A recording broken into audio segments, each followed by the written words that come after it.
I have another spooky story for you guys.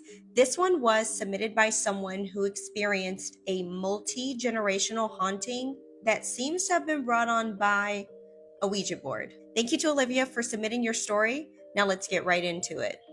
When my mom was a child, my grandma and her then husband built a new house. Not long after moving in, my mom started to experience terrifying sleep paralysis at night. Her bedroom was in the basement, right next to her older brother's, while her younger sister slept upstairs. One day, my mom and her friends decided to play with a Ouija board. Nothing happened, so she slid it under her bed and just forgot about it. When my grandma found it, she was furious because she believed that Ouija boards were evil. She threw it away, but a couple weeks later, there was a loud knock at the front door. When my grandmother opened it, the Ouija board was sitting right there on the porch. Shaken, my grandma gave it to a friend who collected strange objects. But after that, my mom began having disturbing dreams.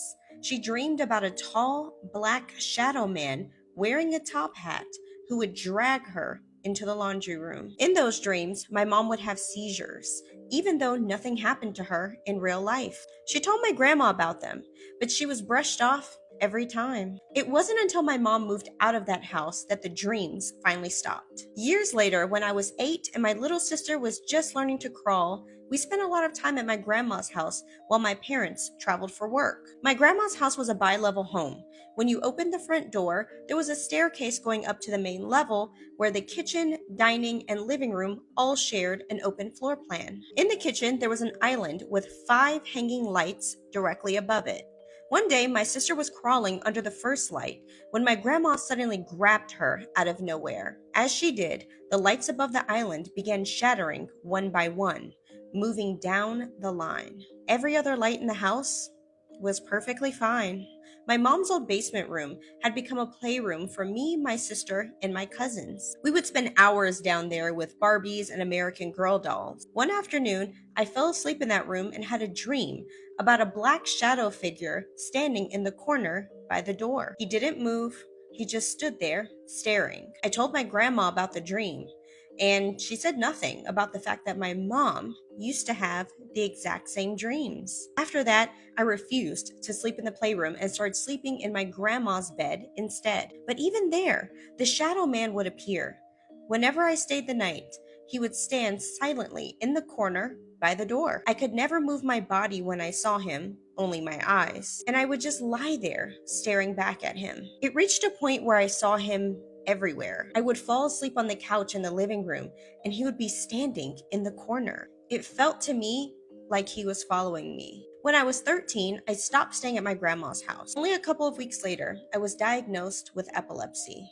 I never believed my seizures had anything to do with the shadow man, but the timing always struck me. Still, I couldn't avoid the house entirely. On holidays, we always had to go there. But by then, I'd made a rule for myself. I would never stay at that house past 8 o'clock at night. For some reason, being gone by then always felt safer. But one Christmas, my younger cousin begged me to play Barbies with her in the playroom. I gave in, and as soon as we sat down, I felt it. I looked up, and he was there again. The same tall black shadow figure standing in the same corner where I had seen him before. The fear hit me like it did when I was a child, but this time it came with anger too. Later that night, I was handing out presents from under the Christmas tree, and I spotted something tucked behind it. Turns out, it was a Ouija board. I picked it up, and when my mom saw it, her face went completely white.